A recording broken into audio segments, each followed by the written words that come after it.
It's beer o'clock on Real Ale Craft Beer. Today we've got a beer from the Chiltern Brewery and it's a bottle of their Imperial Stout brewed with dark coffee. This beer is coming in at 7% ABV. There's a look at the label. It's in a 375 milliliter bottle. It actually looks bigger than it actually is. It's a green bottle, but that doesn't matter because it's a dark beer. The hops will not get affected by that green glass because the beer's black. It's a golden coloured bottle cap. Let's get the beer out into a glass and see what we get.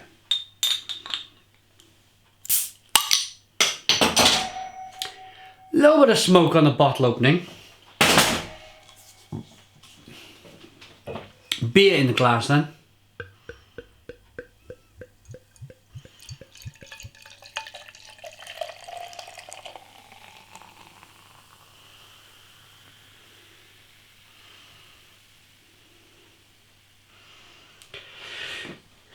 I gave it a bit of a rigorous pour.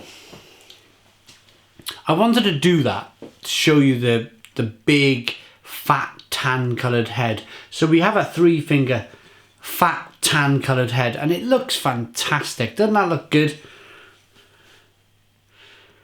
Jet black beer in the glass.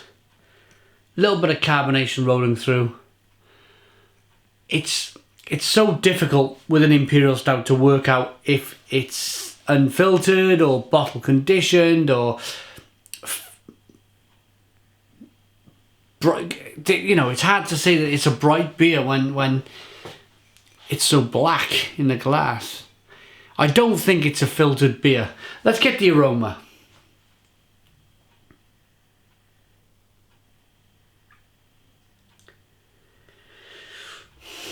Yeah, that coffee comes through fantastically well. It's a bit of kind of espresso coffee.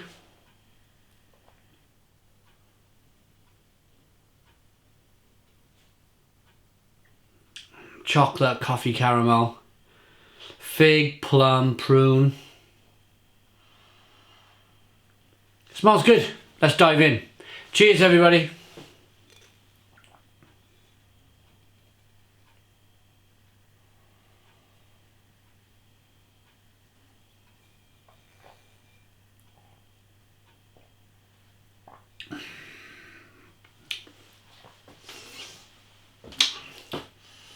Oh, stone the crows.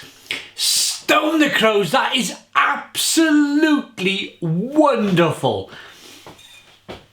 One of the best Imperial Stouts I've had all year. It's toasty. Just lovely, and it's like you've gone to the shop and you've woken up in the morning. You've woken up with a mission. Your mission is to wake up and find the freshest wholemeal nutty bread you can find. You don't want it sliced because you brought it home and you want to toast some of it.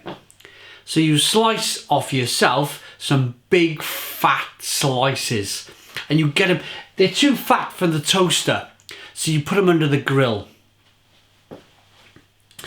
and you've toasted this fantastic nutty, full of cereals, fresh wholemeal bread, and the smell fills the house. That's what you're getting from the taste of this beer, that wonderful nutty wholemeal bread, as well as, and that's the base. That's the very end. That's what at first I was getting lots of kind of dark espresso coffee flavors.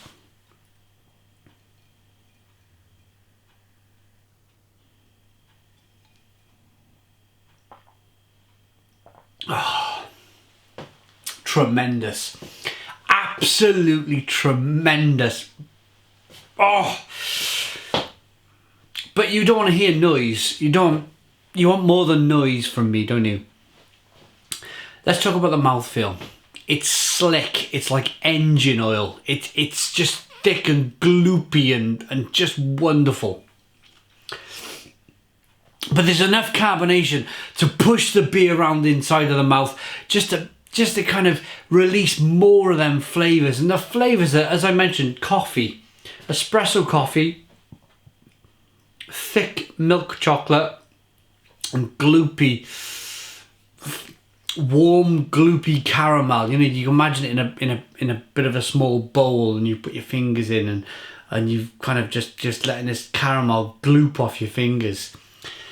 That's why you need the mouthfeel in these beers, because all of the flavours are big, thick and bold. If you think of milk chocolate, it melts in your mouth. If you think of caramel, it's thick and slimy. If you think of an espresso coffee from maybe your favourite coffee bar, yes, again, it's got a dense mouthfeel because there's a lot of milk in there.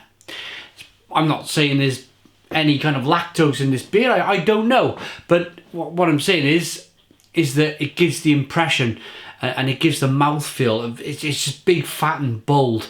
And that's what you need from a beer from this style.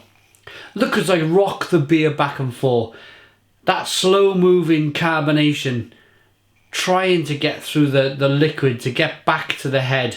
That's a sign of a big, fat, bold body. And an old brewer once told me, the smaller the bubble, the better the beer. I always remember that. That was Jim Robinson, who used to work for Wells and Youngs. He's retired now, but I got the chance to meet him at the brewery. And what a tremendous guy. But yeah, what a wonderful, wonderful beer. Let's rate it. The Chiltern Brewery Imperial Stout Dark Coffee, 7% ABV.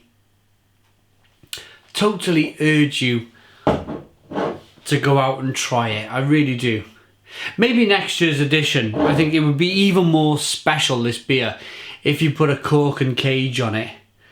I think that bottle will allow for a cork and cage. It's because, you know, it's got that kind of lip on the edge where you could, you know, you happen to have one and you get it on and you know, pull it out, the cork. I think that would be amazing. An amazing kind of extra level of quality to the beer next year is to put a cork and a cage on it. But anyway, let's rate it.